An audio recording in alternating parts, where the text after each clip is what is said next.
Shit, sorry. Uh, Make up your mind.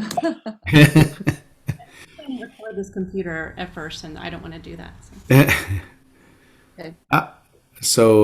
After the Jesuit Milarepa's hard son Richumpa had returned from India, while in the rows of a feast gathering of most of Milarepa's disciples' sons and students at Poto Red Rock, the Jitsun had sung a song of realization, prophesying.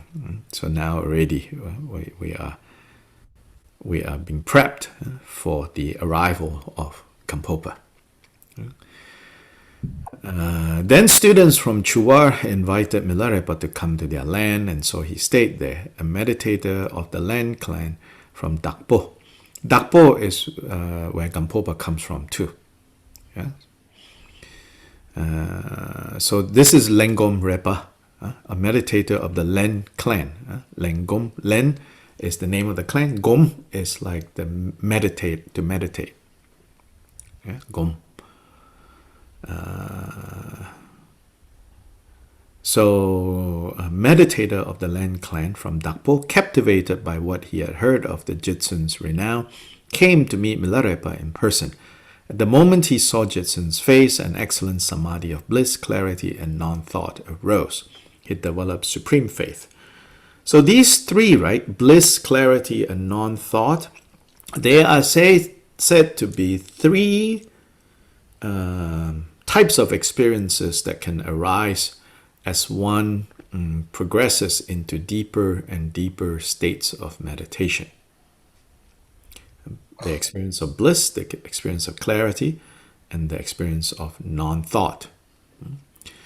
Across Buddhist traditions, and by this I mean like Indo-Tibetan, I'm not even going to talk about the Southeast Asian or the East Asian traditions, but just limiting ourselves to the Indo-Tibetan tradition, these three qualities have been identified in many texts as experiences that can arise as one become more and more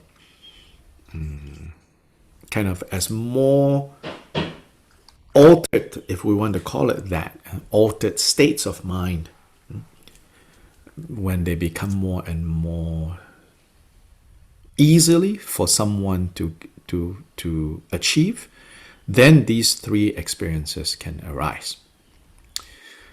Then within those who have identified these three experiences, there is a range of attitudes towards these three experiences. Some see them as necessary kind of, what do you call it, necessary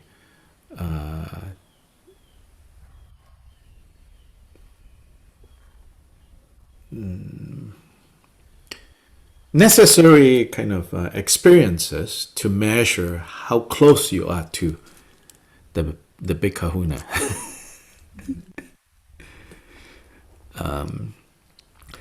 Whereas others are sometimes less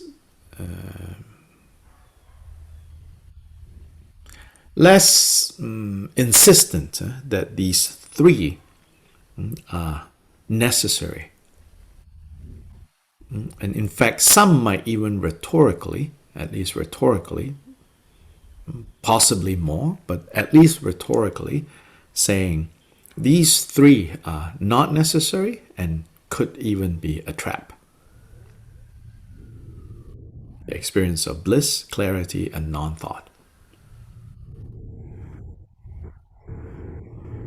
Yeah, so there's a range of attitudes towards these three experiences. The experience of bliss is somewhat related to physical as well. What you see there even, right, if you just look at these three, is a certain progression from the coarse to the subtle, right? Bliss is, when we talk about bliss, when we talk about pleasure, directly and indirectly, body is implicated. Clarity is more, you wouldn't necessarily think about the body when you say clarity.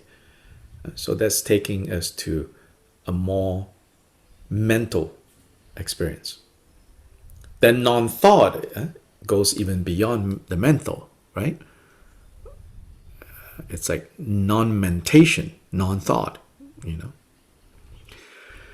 But even those traditions who emphasize that these three experiences are something that will give you a measure of where you are, how close you are, they will not say that these three are, you know, the state of Buddha, of being awake. Yeah? So they are still called, technical term, experiences, nyam. Nyam in contrast to tok. Tokpa is realizations. Nyam are these altered states of mind, body mind, that could arise along the way.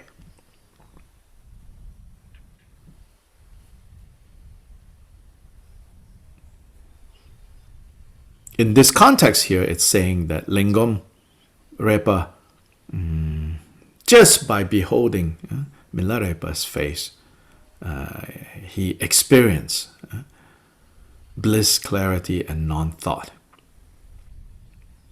So this is a type of nyam that he had, a type of temporary experience. And so he developed supreme faith.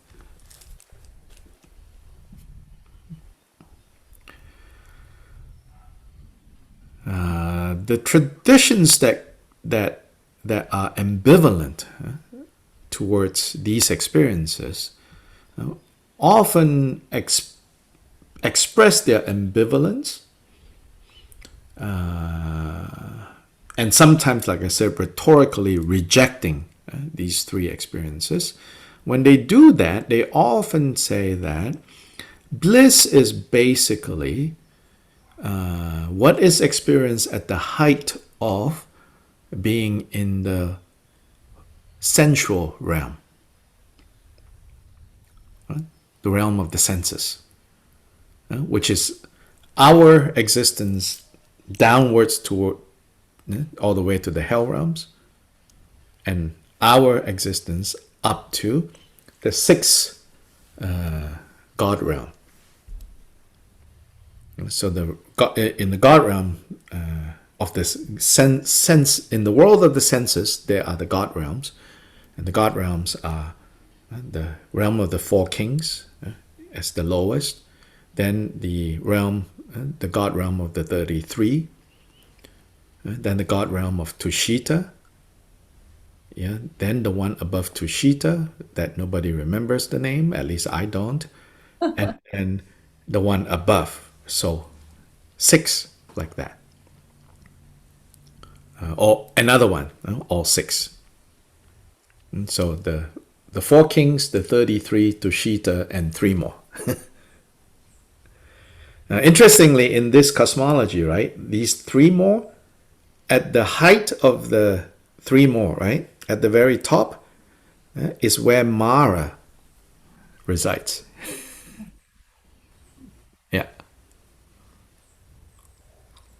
In a way, right, he is like the lord of the realm of the senses. So they say that, so again, those who are ambivalent towards these types of experiences will say that at best you have reached the height, or temporarily reached the height of the realm of the senses.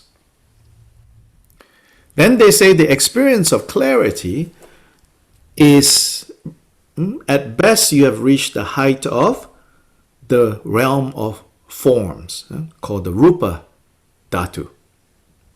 Rupa, form. But here, really, when they say form, they mean like refined form. Form that is somehow not linked to sense experiences. In Buddhist cosmology, these are called Brahmalokas. Brahmas, the loka, the world of the Brahmas. In Buddhist cosmology, Brahma is not just one deity. In Hindu, Brahma is the creator deity, the creator God. But in Buddhist cosmology, Brahma is a whole class of divine beings.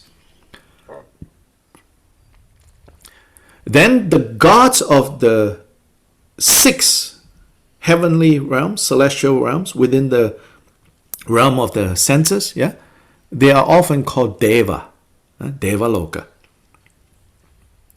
Above Devaloka are the Brahma, the Brahma Lokas. Loka means like world, the Brahma worlds.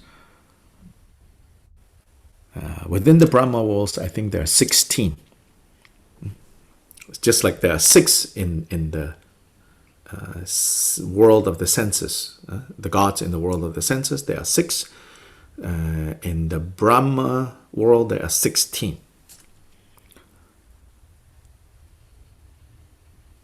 Then above the Brahma Lokas is the Arupya Loka. Arupya means formless realm. And there, the height of that is this experience of non-thought. So these 4 formless realms above, yeah, at the very height of this realm of confusion, but it's not the height of confusion. It's actually like very subtle states of mind, and there are no forms. So it's called like the neither existing nor non-existing realm. So that is the 31st. If the hell realm is 1, this neither existing nor non-existing is the 31st. So altogether are the 31 planes of existence, confused existence.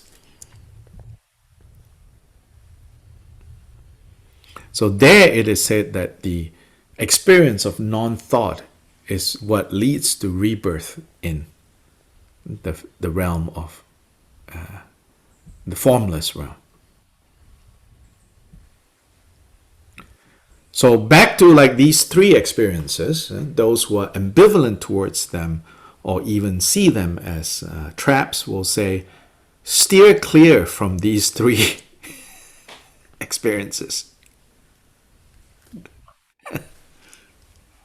They sounded like kind of killjoys to me. But is that because people made too big of a deal of it, as like these are somehow summits? Yeah, and you'll get stuck in them. Yeah. But they can't be saying, well, but it's fundamentally bad news to be coming across these things. All the achievements of the 9th bhumi is bad news for bodhisattvas on the 10th bhumi. Right. And so on and so forth.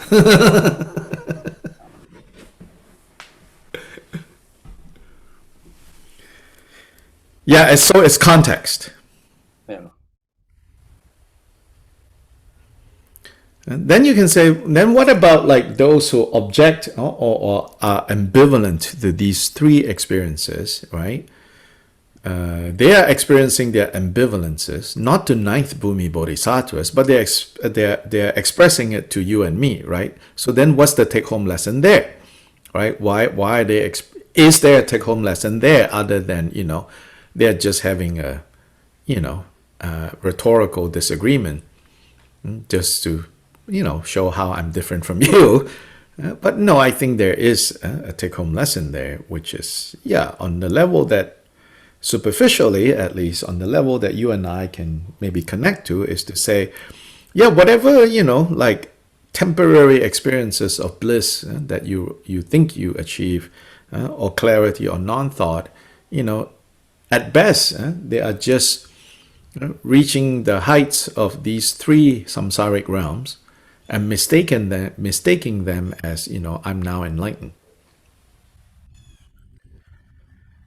Yeah, just so very recently, a young person who has been coming to the center for a while, and then kind of, the typical pattern is very excited and then commit. And in this case, committing longer than most who are very excited commit. Then pandemic causes some stress, then maybe causes some disillusionment and need to revisit, but not enough to drive them to Jehovah's Witnesses. But recently, reached out again and said they have some kind of breakthrough experiences, very earnestly.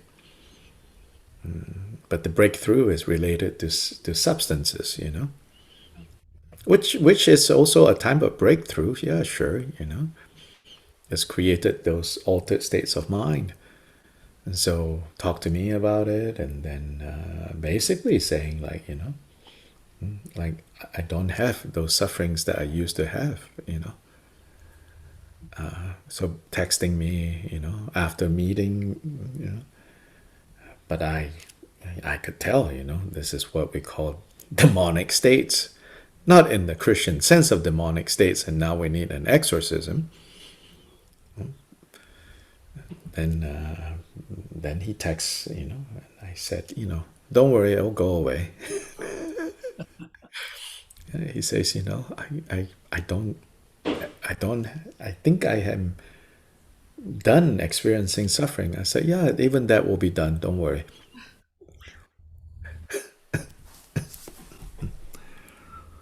Yeah, so whether you get there, the traditional route by meditating a lot, or you take substances that temporarily alter your state of mind and you experience these things, they'll go away.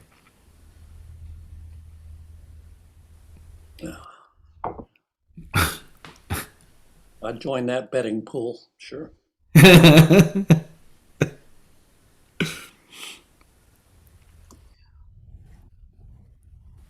Yeah, so coming back to Lengom, he said to the Guru, I'm a meditator from Dakpo. I have previously received various instructions from several gurus, such as some instruction on the great perfection, Dzogchen. I have also done analytical meditation that uses discriminating prajna. And so here is probably talking about a more intellectually driven approach, which in this context, right, at that time, there's a vibrant community in this area called Sangpu that were actively teaching the role that a sharp intellect can take us to through studying sutras and commentaries and sub-commentaries and polishing the sharpness of your mind. So that's what's being referred to here. So I have also done analytical meditation that uses discriminating prajna, like discerning wisdom. And I have some experience in the practice of equal taste. And that is, in some ways, a contrast. Here is discernment, here is equal taste. Everything is equal.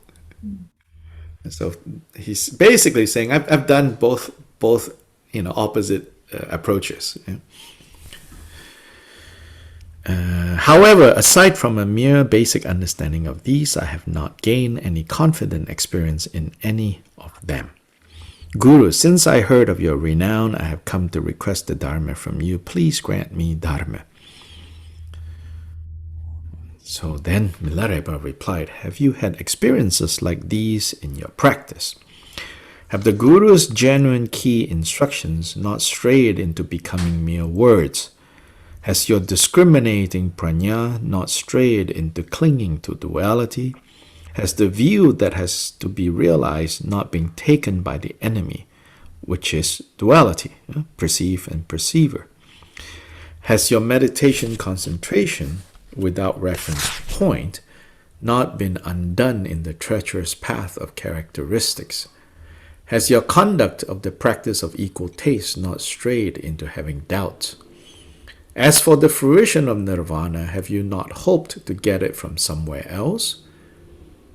Has experience disconnected from your mind stream not become like water in a stagnant pool? Has the innate emptiness of the nature of mind not been sullied by imputations? Do all yogis who wander in the mountains not get taken by the demon of trying to please others? Thus, this vicious cycle of ignorance and confusion turns round and round like a potter's wheel.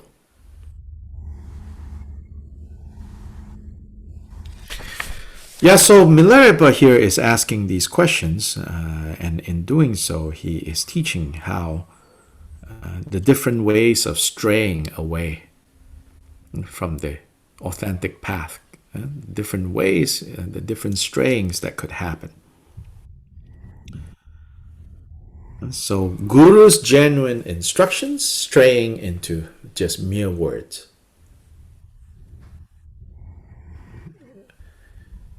Yes, you have to go receive these instructions, but then if you find that mostly what you're doing is just collecting instructions, so that they are mere words, then you have strayed away from this path. And now, discriminating prajna here is not talking about the prajna of like Buddhas, because that word is also used for the Buddha wisdom. Here, the discriminating prajna, it's basically talking about, intellect. If intellectually you understand all the, hair-splitting points in Buddhist philosophy, the real test is, that it strayed into clinging to duality.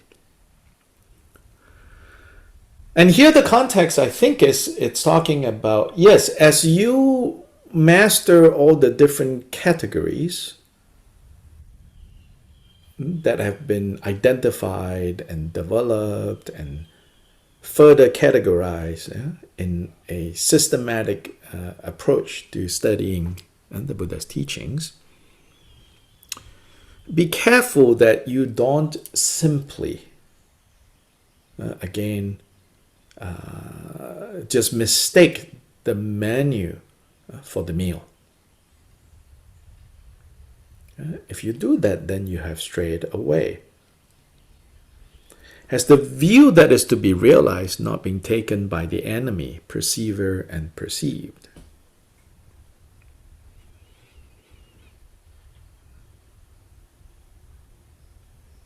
So, perceiver and perceive, how does the view get taken by the enemy, which is the perceiver and the perceive, meaning the duality of perceiver and perceived, not fundamentally not understanding that when dukkha turns up, no matter what profound view we think we have, that view cannot be really used, that view cannot really pacify our suffering, then if that happens, then it has been captured by the enemy.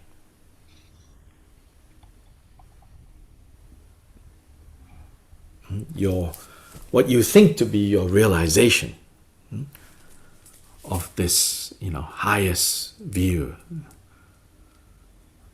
I don't think there are anyone in this group, but what do I know, But in certain in Tibetan Buddhist groups, some emphasize a lot on refining the view, refining the view, refining the view, But all this talk about the view amounts to nothing. If at the time that suffering turns up, the view cannot, dispel suffering. Has your meditative concentration without reference points? So meditative concentration, I suspect, is translating the Tibetan word samden, which is samadhi. So have your samadhi. So there can be many different types of samadhi. But this is the samadhi without reference points.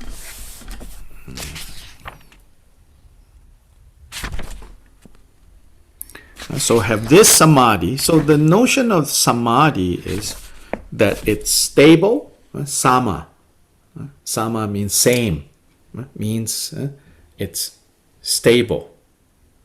Because the fundamental kind of sameness of all external and inner phenomena is understood, appreciated, at least intellectually appreciated, that will then give rise to at least intellectual stability. But that is obviously not enough. Intellectual stability, it has to be a realization-based stability. So he's asking, has that happened? Has that happened? Right? So has your meditative concentration without reference point not been undone in the treacherous path of characteristics? The path of characteristics is talking about, it's referencing like studying.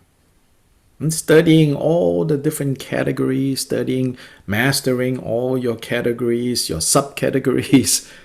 So it says that, you can easily go astray. As in, if your meditative concentration is only stable as long as you can keep an absence of thoughts from going on, then when inevitably you have to get up from your meditation cushion where all is one into a world where everything is everything else.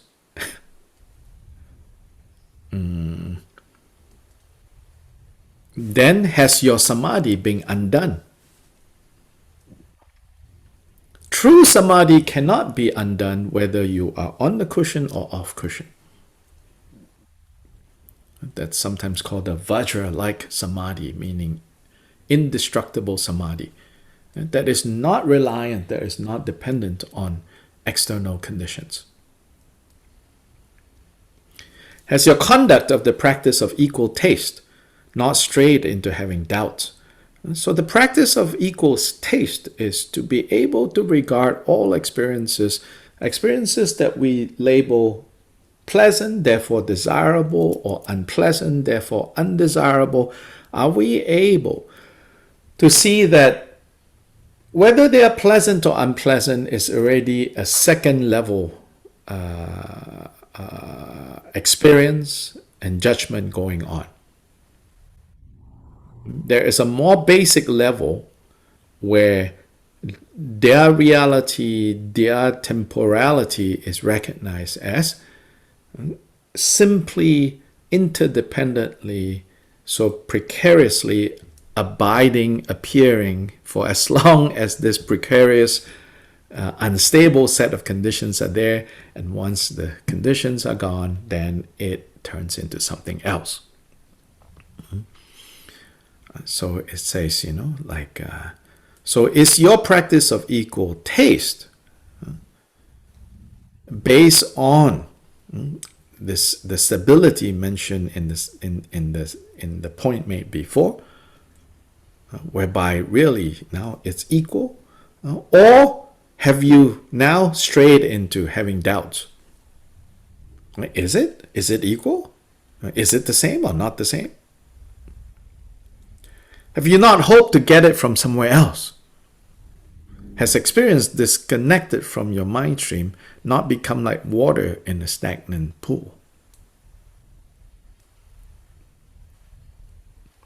Has the innate emptiness of the nature of mind not been sullied by imputations?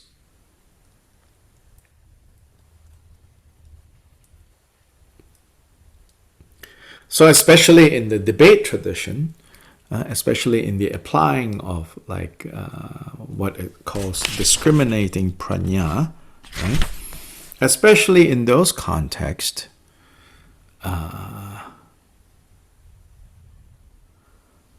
you are dealing with imputations. You're dealing with categories of imputations. So you impute likability, dislikability to this or that, whether external object, whether mental, emotional object that turns up.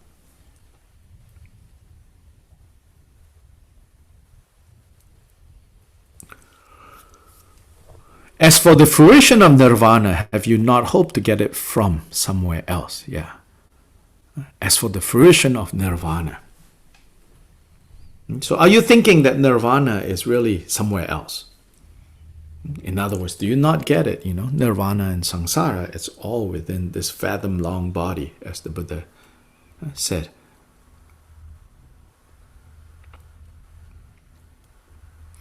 Has experience disconnected from your mind stream not become like the water in the stagnant pool, in the stagnant pond?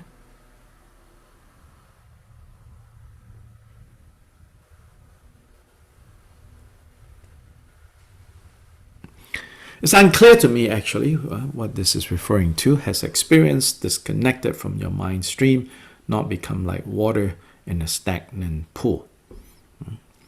As best as I can guess here is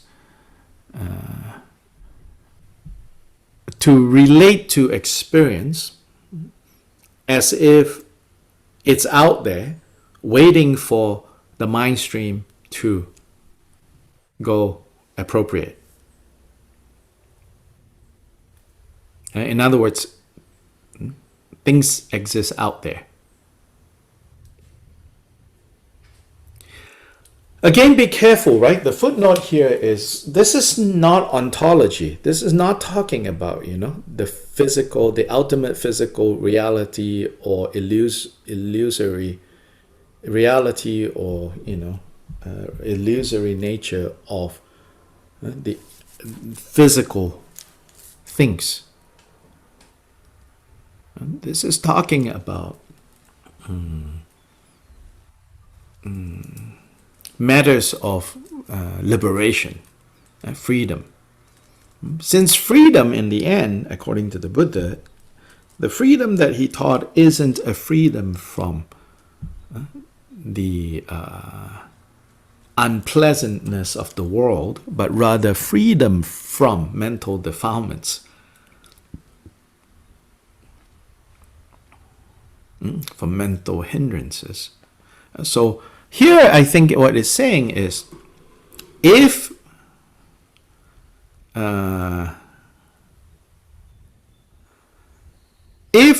so this innate emptiness of the nature of mind, we all have that. Right? That's a bottom line. That's a given.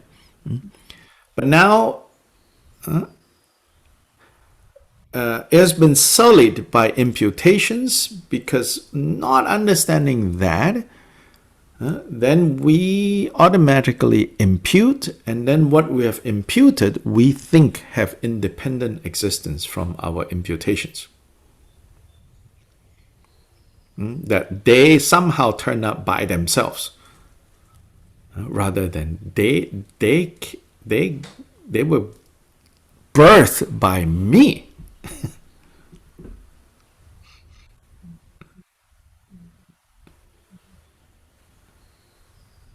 And so then he compares this to like water in a stagnant pond.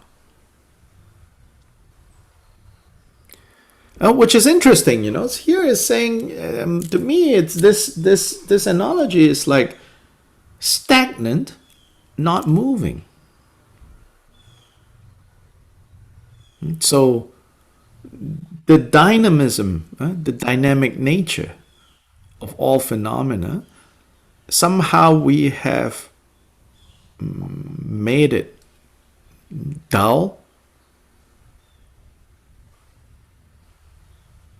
unmoving in the dark, dim way, not unmoving like Akshobhya in a bright way.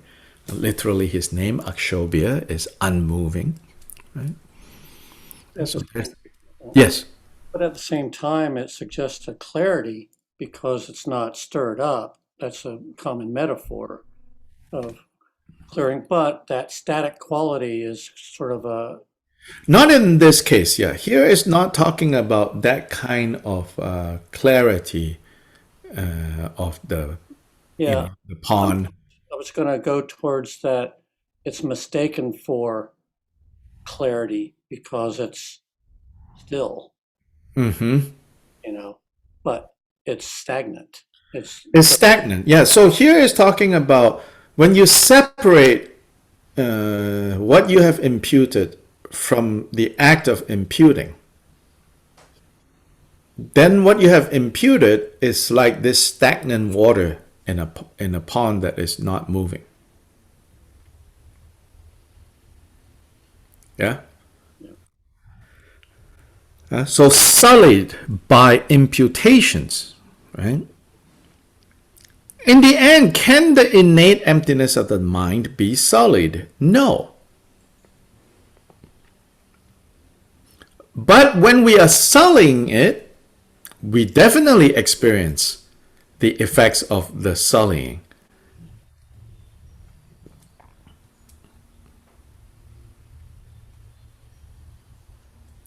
Like you said last week, I have this sentence from you from last Uh-huh. where you said we always believe our confusion always seems reasonable to us. Yes. I think you are. And we cannot understand why other people don't get it. Yeah, I got it, but no, we don't. Do all yogis who wander in the mountains not get taken by the demon of trying to please others? This last one is kind of, to me, is kind of like, wow. If yogis who wander in the mountains get taken so easily by the demon of trying to please others, it seems to be saying the rest of us are even more, right, taken by this demon of trying to please others.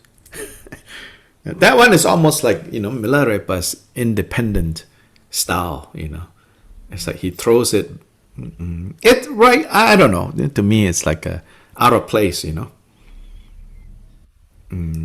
that he's talking about the mind, how you perceive. And then at the last, it's like, and also don't, go about pleasing others. Right? Meaning like, watch out for peer pressure, It's a lot stronger in Milarepa's time and cultural context. And today, maybe not so far, maybe still far away from Milarepa's time, but not that far away from Milarepa's cultural context, which is many are stuck in trying to please others. Especially Asian communities. So then you can't pursue the Dharma because they don't want you to go. They don't want you to be serious with your Dharma practice because it means like a rejection of them, at least socially speaking.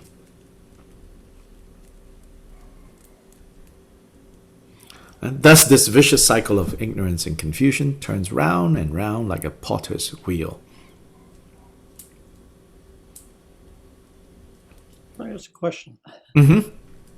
It's like this whole list of things somehow, I mean, well, it makes me want to know about these experience of uh, uh,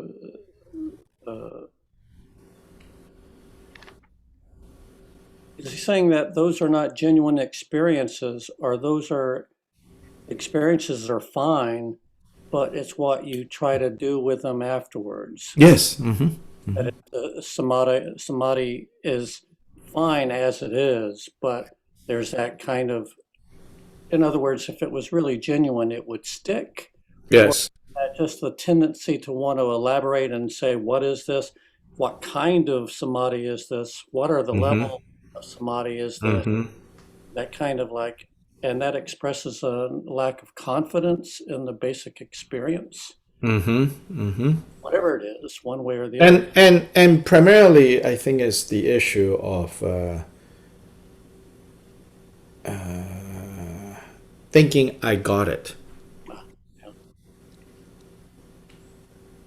And the thinking of I got it is a form of self grasping.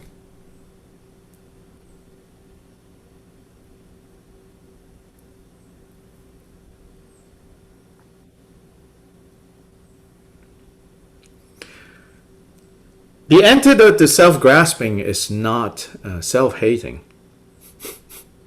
By the way, footnote. The antidote, to or the enemy of self grasping, it also isn't like living a life where you are absent, that you don't turn up, kind of everything is kind of blurry and vague. Those are in fact near enemies.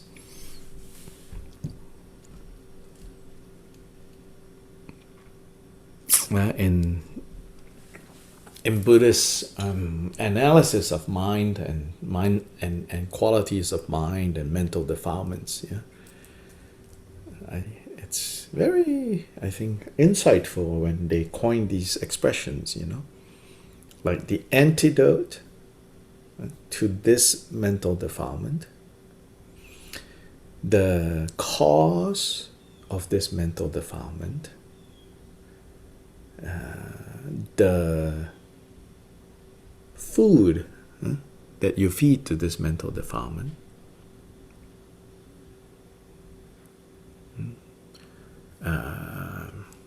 and then the near enemy.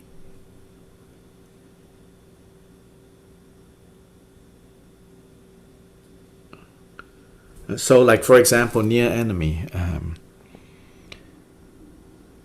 The near enemy of compassion is emotional attachment.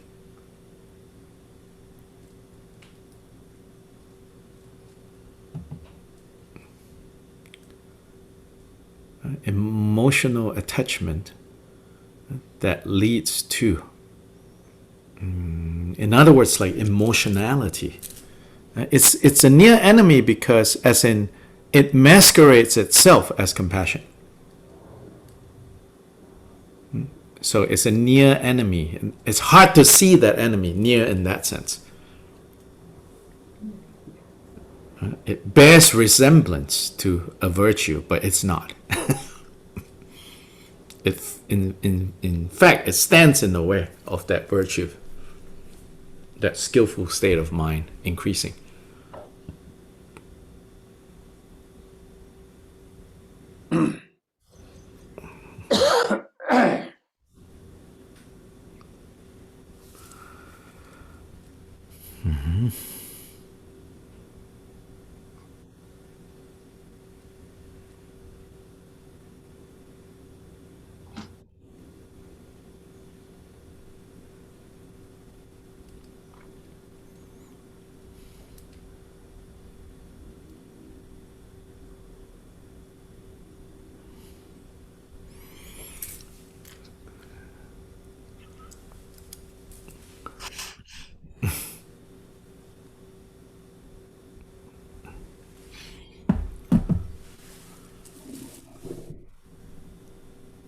So here, Lengong says, yes, in fact, you are right. All the faults you pointed out, this is basically my story. Then he says, so now can I, basically, now can I be guided by you? So I ask for the empowerments and the key instructions.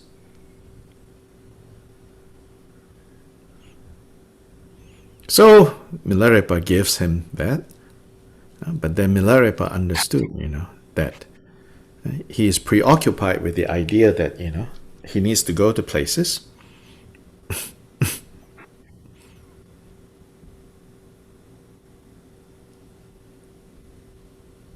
That's one thing. And the other thing is, this expression is, his virtuous activity encumbered with characteristics. So meaning seemingly engaging in virtuous activities, such as accumulating prostrations, accumulating mantras, doing offerings. So busying yourself with seemingly Dharma activities, but not really practicing Dharma. And we are more in this than not.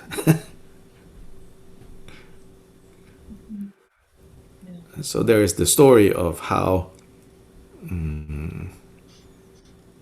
right, a teacher variously told of, with different characters identified, but basically a teacher saying to a student,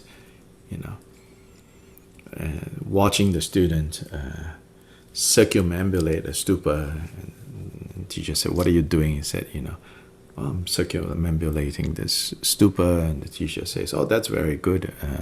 But even better than that is to practice the Dharma."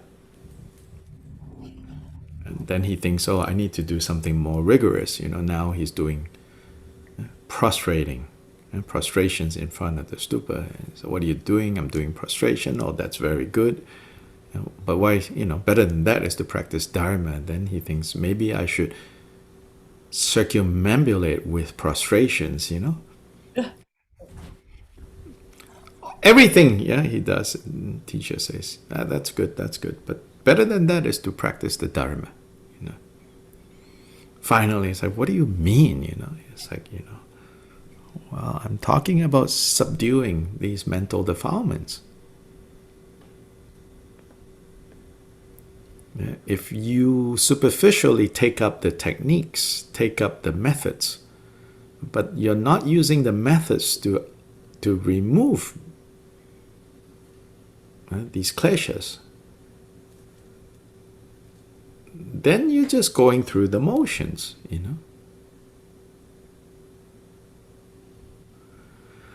Yeah, maybe because you spend 8-10 hours going through the motions, at the very least, you are having way less time to gossip, way less time to, dwell over resentments and feed other people's resentments by talking or texting or posting stuff. Yeah?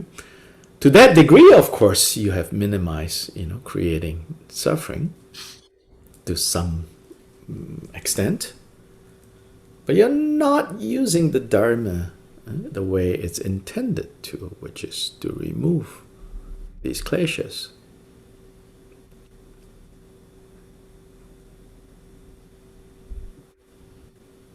Yeah, so Milarepa knows that Lingam has this problem. So he says directly to him, if you do not meditate one-pointedly, meaning abandon the frenzied thoughts of wishing to go to places where people are and the virtuous activity encumbered with characteristics, then there's a danger that you will remain in the 3 realms of samsara forever.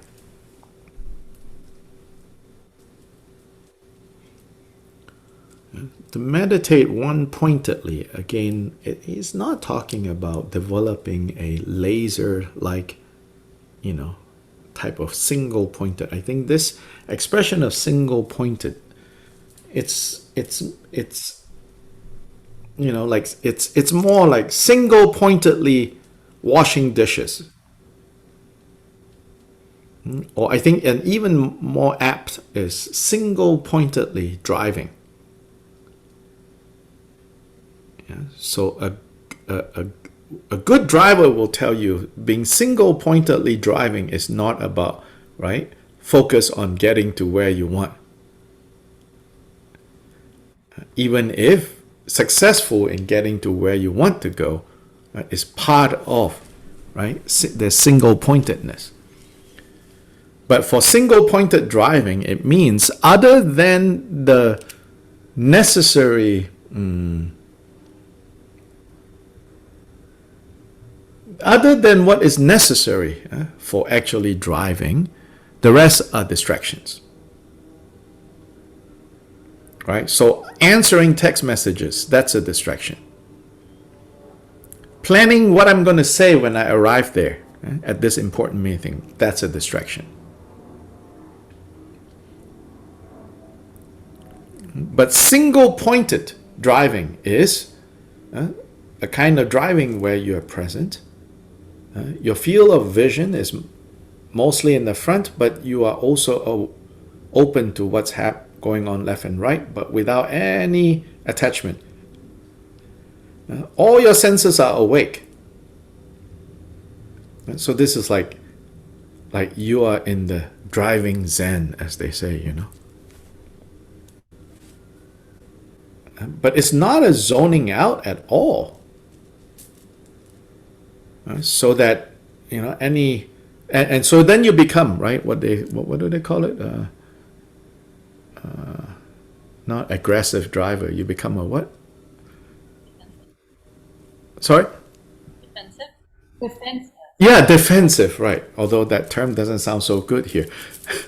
Yeah, defensive as in, you know, like you're not in single pointed, like you can't hear anything, you can't see anything. In fact, you hear everything, you see everything, but you're not stuck.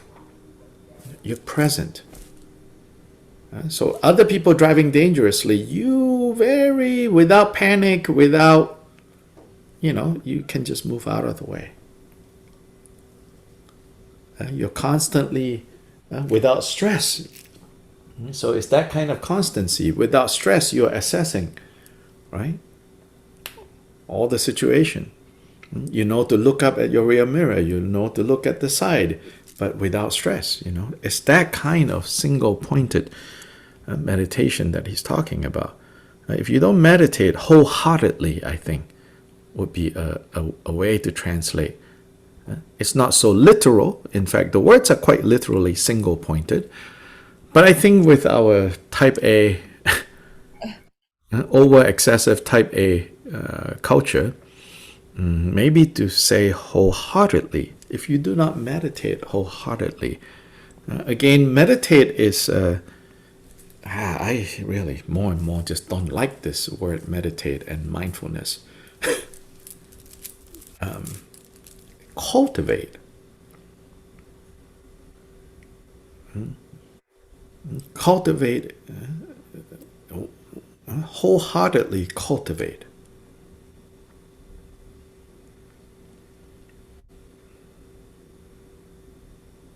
If you do not wholeheartedly attend to this work of cultivating skillful, virtuous, meritorious actions and mind states, then he says, you know, but instead, you know, thinking, oh, maybe I should go here, oh, maybe I should go there, oh, maybe I should do this, maybe I should do that. Then he says, you know, you will remain in the three realms of samsara, in these confusions of samsara.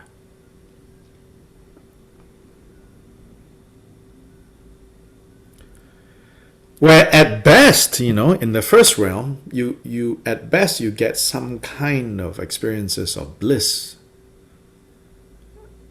And in the second realm, at best, you get some kind of experience of clarity. And at best, you know, in the third realm, you get experiences of no thought. But in fact, these are pale facsimiles of the real thing.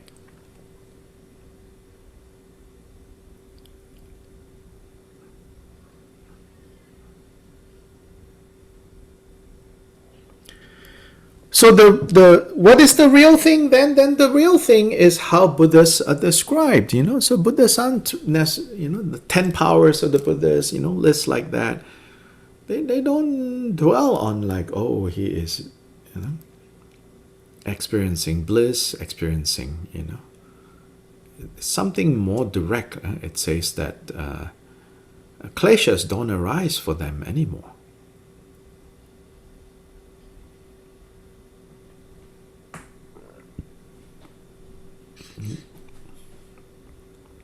They have completely eradicated that. And they see all the detailed, intricate connections between causes and conditions. They see without error, without fault.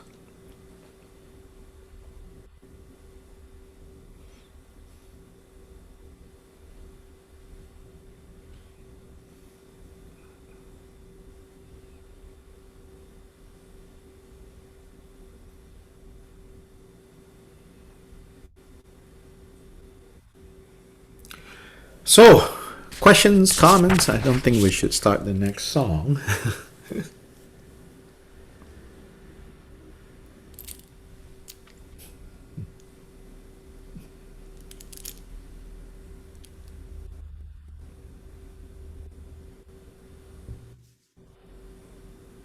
I keep finding that as I'm trying to understand this with experience,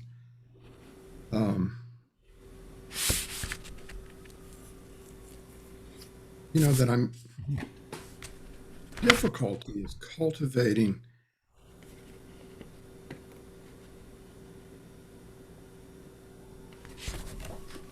the ability to accept that what is showing up in my experience is good enough, is real. Because I tend to have this tendency to just want to exclude it and then get caught up in thinking there's something unpleasant going on. So that can't be it. You mean like fighting false demons? Well, yeah, I guess, because they're not demons. Yeah, fighting false demons. Yeah, greater sin than worshipping a false god is fighting false demons. A theologian once said that. I've stole it and used it frequently.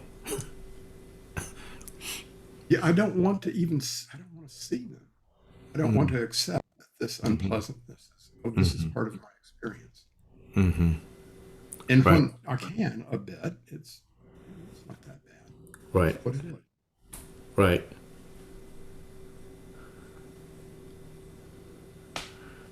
Yeah, I think first step. It seems like there's no end to it.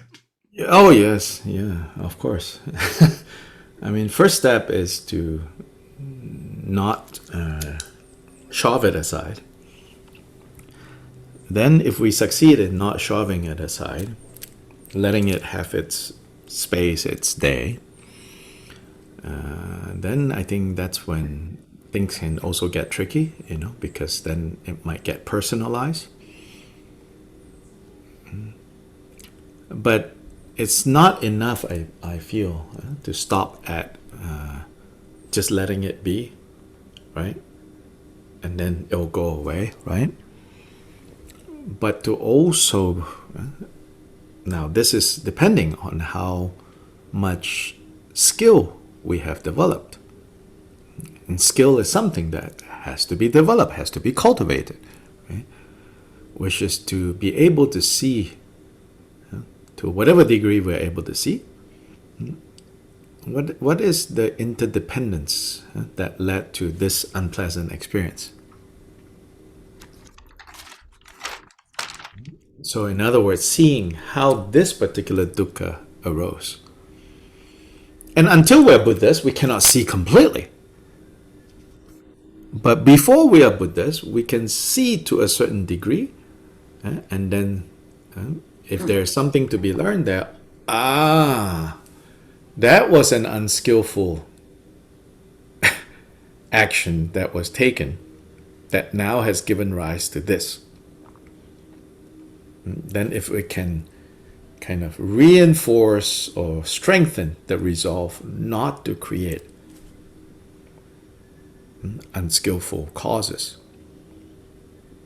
that is, I would say, one step further from simply not ignoring it.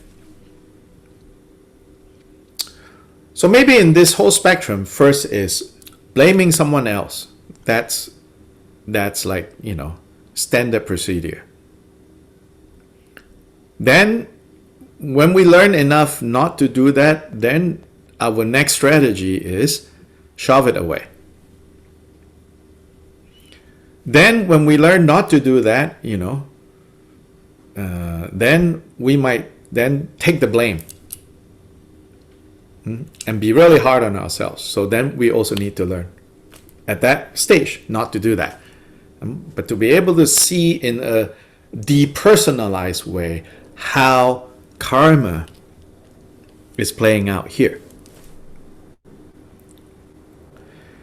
Sometimes karma, yes, it's about personally making choices and therefore now experiencing results, but it cannot be personalized into I am responsible. I need to be a responsible person. Man.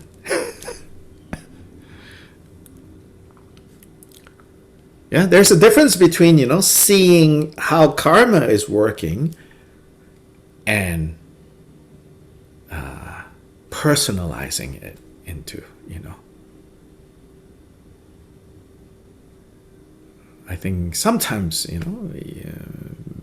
teachers are not careful. They will give the impression that, or maybe they believe that, like karma is about responsibility, That's like a Buddhist politician speaking, Karma is about responsibility. Then all the young Buddhists are like, they don't want to listen. They're like, okay, it's that responsibility talk again. But it's not that, But neither is it, just like abiding in a state without judgment, a solution. Abiding in a state without judgment, there is the samsaric way, which is related to the three, qualities that are within samsaric existence, non-thought. Then there is the actual Mahamudra or Dzogchen abiding without judgment. And that kind of abiding without judgment, most of the gross mental defilements have already been thrown out. No more. They are arising,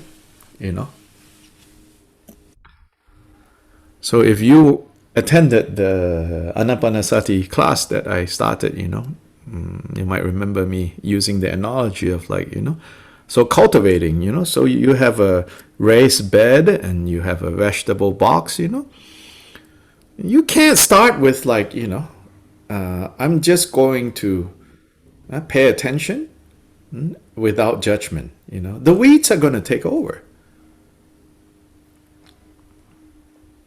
You have to weed, especially at the beginning, more diligently weed. Then a certain point, it's not so much weeding anymore. Now it's paying attention to your kale growing healthily.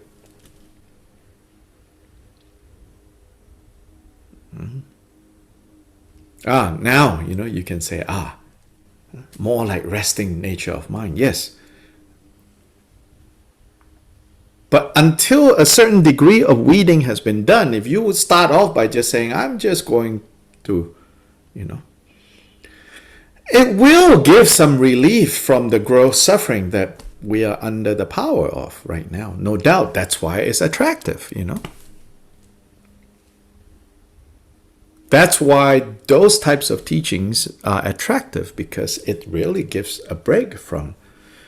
But don't stop there. Don't think, all the Buddha had to say was simply this, stay without judgment, It's like, no, there's skillful judgment and there's unskillful.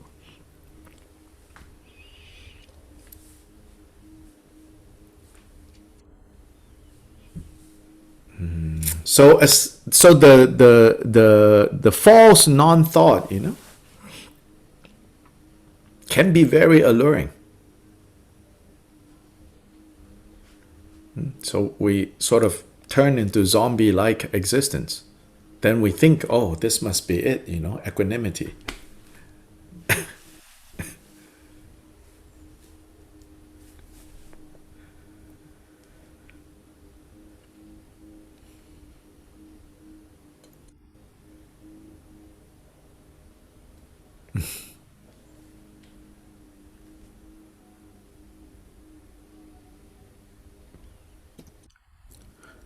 what we know from this early, this community, and one or two generations down, even to the 12th, 13th century, is that there were tremendous, there's a vibrancy in Tibet at that time, and there's a lot of cross pollination in the sense, in terms of ideas, approaches. As much as they might be seemingly poo-pooing, right? The studying of logic and debate and text, people do move in and out quite a bit. As much as the spiritual shopping that you witness, at Dharma centers, people who come and go, Except that in the case of Tibet, there were only, at that point, only Buddhist teachers. Yeah, now we have a lot more. But that kind of coming and going, people were doing that.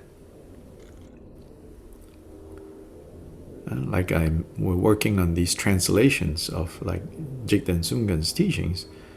And there are names of people, and then he gave teaching to this person, he gave the teaching to that person. And then as more and more of materials from this time period are being worked on by other people, in other contexts, you come across these names, you're like, oh, what? You're like, this guy studied logic at the main, place that they were training in logic and debate. Oh, over here he's given Mahamudra teachings about ditching all your analysis. Then even when you're tempted to think, and he got this teaching about ditching analysis and so he was done with it, then sometimes you encounter how, and then he went back and studied a few more years over there, So it's not so black and white, To me, understanding this history is very helpful to see that people move in and out, They go to very structured studies, then they go into the forest.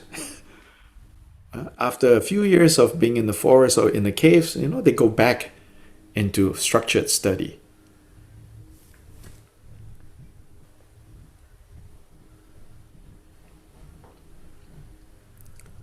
And so, no need to so frantically choose. Oh, this is my way, and the rest is the highway.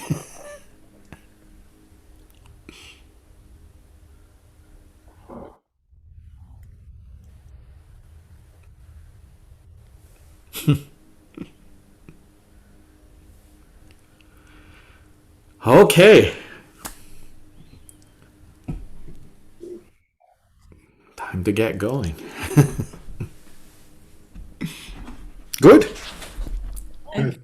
Stop here. I think next weekend I'll be here.